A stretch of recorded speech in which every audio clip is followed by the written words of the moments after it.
ಇವತ್ತು ಶ್ಯಾಮನ ಪ್ರ್ಯಾಂಕ್ ಮಾಡೋಣ ಅಂತಿದ್ದೀವಿ. ಶ್ಯಾಮಗೆ ಬೆಕ್ಕು ಅಂದರೆ ಭಾಳ ಭಯ. ಇದು ಪ್ಲಾನ್ ಅಂಡ್ ಎಕ್ಸಿಕ್ಯೂಟ್ ಮಾಡಿದವರು ಕಲ್ಕಿ, ಕಾವ್ಯ ಮತ್ತೆ ನಾನು ಸಚಿನ್.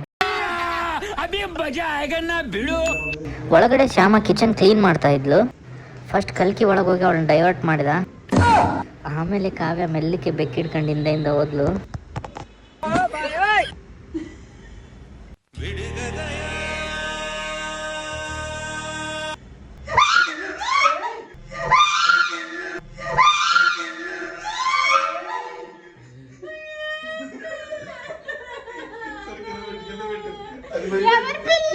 ರಂಗಣ್ಣ ಉಳಗಲ್ಲ ಇಲ್ಲ, ಓಡೋಬಿಡು ಓಡೋಬಿಡು.